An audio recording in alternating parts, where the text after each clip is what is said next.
Hi everyone, James here. This is going to be a relatively detailed look at some further net play issues. We've already addressed inline hockey goals can be very light, and so it makes net play quite difficult. But here are some pointers anyway for how I would play certain situations. So the first one is your post side foot needs to be really locked into the post. As it is here, you can see the post side foot really locked in. Then second, a crouched position. There's no point in standing up straight because you're going to be covering above the net, so look to be covering just under the crossbar. You're then going to, your first priority is obviously to stop a shot. So only, a shot parallel to the goal line can go in. It can go in off you. So look to create a seal with your pad and your upper body as best as possible against the post. But you're going to need glove involvement. So you see here, your blocker in this case on the blocker side post needs to be active. You need to have that elbow outside the post so you have freedom to move your blocker and move your stick in a position to either stop passes or to stop shots. Now you see how if you move your blocker to be a pure block, to be in a pure blocking position by your leg, then your stick blade can be up in the air. Effectively, your stick blade isn't really doing anything on the ground and can't be used to intercept passes or break up plays when they try and get fruity in front of you. Remember to have an active glove at all times. So when you're in your blocker side post, your catcher or your mitt should always be active in case there's an aerial pass. What do I encourage my goalies to do? An active stick is imperative in these situations.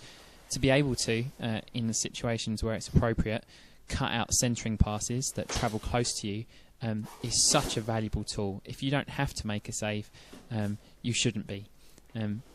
If, of course, then the play does develop into being parallel or slightly behind the net, but then goes out in front, with your wide stance, your rear foot is kind of in a kind of wide stance.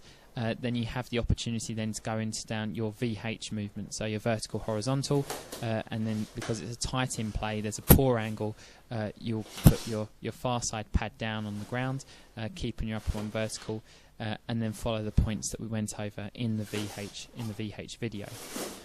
What though do you do if like here, it's not a shot that develops in front?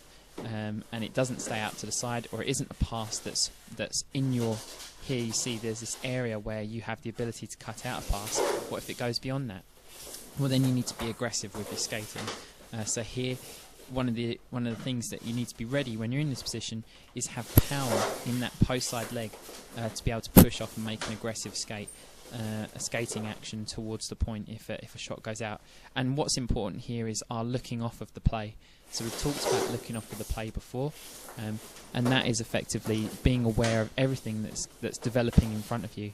So not just looking at the puck carrier or the ball carrier, but taking occasional glances off and then going to the stick blade of a potential pass recipient if the pass were to go there. Try not to commit, as best as possible you stay on your feet.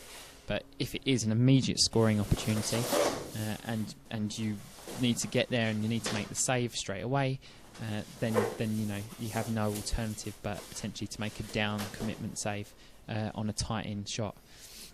Here we're looking at it from the glove side. So the glove side, it works slightly differently. What's important here when breaking up centering passes is it's kind of like a viper stick action. You don't just hang your stick out there blocking a passing lane. Yeah, sure, you may pick off some, but when you get these real smart forwards, if they see your stick there, they'll miss it. Whereas you can conceal your stick, but then in this kind of viper tongue action, can get out there and break out the pass. It's the surprise factor which I feel works most, especially with the higher levels. And so work on that stick being a real thrust in motion. Here the glove, I don't know if I really like my glove position here. I think it should always be in reverse, even in my stance here, so that you can go to catching pucks or balls that are lifted over your stick to pass into the centre. Remembering, of course, that if the play develops in front of the goal line and it's then close to you, we talked about VH appropriateness, and you can do it here to the glove side. Again, we have the problems with inline goals, moving a mile as soon as you're anywhere near them.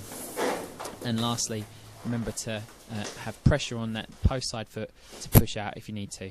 Thanks very much.